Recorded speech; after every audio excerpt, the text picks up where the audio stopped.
Hey, what's up everybody? I know it's been a while since I did a video. I was on vacation, went down to the Outer Banks for my brother's wedding for 10 days, and so I really haven't been doing much with the tank because I knew I was going on vacation. And about a week before I went on vacation, I had the beginnings of an outbreak of Dino or something to that effect, commonly known as dinos. Basically, it's like a stringy single-cell algae that has little bubbles on it. It's commonly mistaken for bubble algae or cyanobacteria, but mine's a case of dino. And I started noticing it on the sand, and before you know it, it was all up inside my rocks and in my filters and in my pumps and inside my protein skimmer. And sure enough, it happens, right before I'm going to go on vacation. So I went out and I got new timers for my lights so that my lights would be able to turn on and off by themselves while I was away on vacation. And I had a little bit of an issue with the one timer, and it was turning my lights on at midnight, and basically the entire time I was on vacation, my lights were probably on way more than they should have been. My fish taker carer of her did an excellent job of babysitting, but there's no way she could have been here 24/7 to make sure the lights were on and off when they should have been, and there was no way I was going to try and walk her through reprogramming it over the phone. So the entire time I was on vacation, my lights were on way too much. I had a bad break of the dinos, and unfortunately with my hang-on back protein skimmer, there's a little screw that keeps the protein skimmer cap from going all the way down to the protein skimmer, and unfortunately that got unscrewed all the way and it dropped into the protein skimmer. So essentially, not only were my lights on for way too much, but I wasn't really protein skimming efficiently at all the entire time I was on vacation. And when I came back, well, that dino outbreak was more than an outbreak. It was more like a dino travesty in my tank. And I went through and I cleaned up as much as I could. I took apart a bunch of everything, changed the media, turkey bastered everything for days on end, turned off my lights. I did a 3-day blackout where there was no lights whatsoever on the tank. And about a week later, here we are now. There's still some dino going on, but it's much better. The entire back wall was covered in long stringy dino. My entire sand bed was covered. My corals were covered. My GSP is really kind of taking a hit as a result because it hasn't been opening as much. But with the reduced lighting, reduced feeding, heavy cleaning, lots of turkey basting, we've gotten things to look the way they are now. And if you notice right there's some dino, and on the rocks there you can kind of see where it's starting to mat out again. I just cleaned the sand bed. I just cleaned the back of the wall, and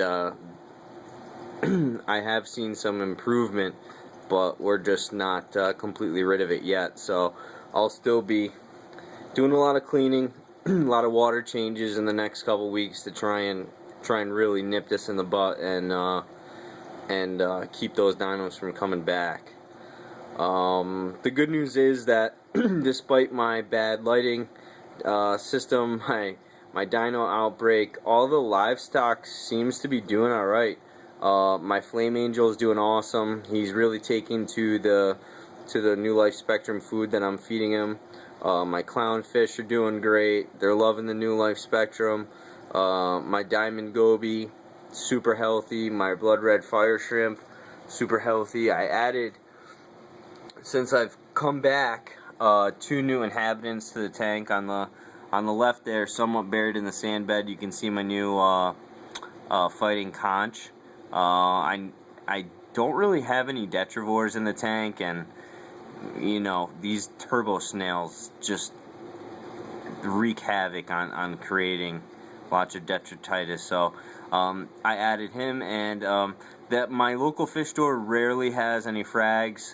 This was a Anthelia or Xenia frag that I picked up and got a decent deal on, and hoping this starts to kind of spread like wildfire. And actually, as it waves back and forth, you can see little strings. That's that dino that's actually starting to form on the coral itself.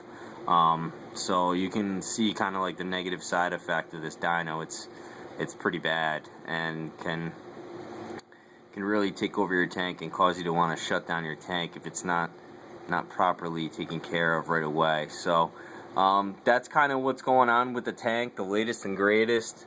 Quick zoom in on the rock. You can see there's a little bit of green algae, a little bit of brown algae, and there's those dinos that I was talking about. And actually it gets right up in the pumps and gets right up in the cylinders of my hang on the back, and those will fill right up and just become long stringy tubes of just this nasty dino, and it's gross stuff, and some of it can actually be toxic and start to kill your snails, which then in turn makes the dino even worse, and it becomes this ongoing black circle of death inside your tank, and it's not something you really want to go down that road. So I did update, like I said, my little power station.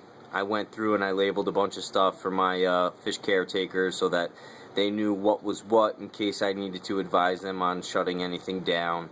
I did pick up a new tool that I kind of want to show you guys.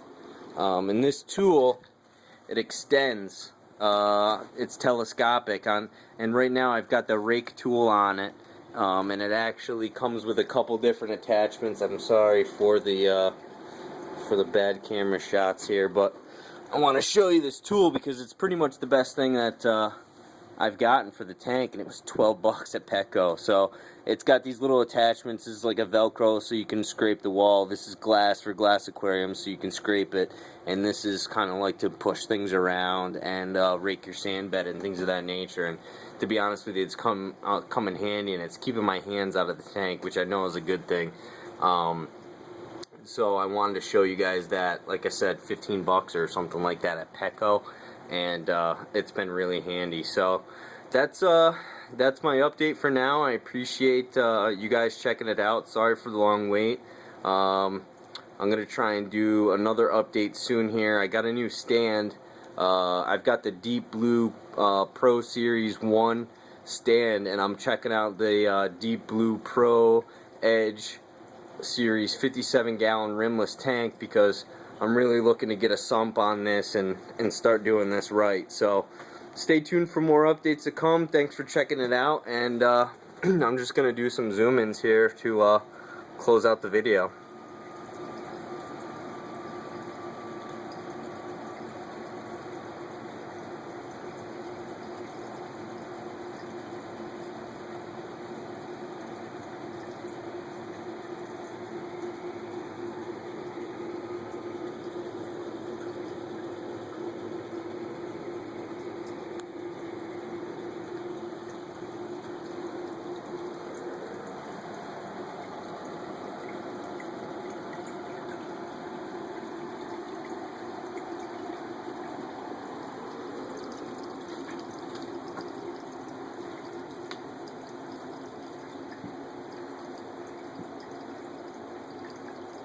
Take care, guys.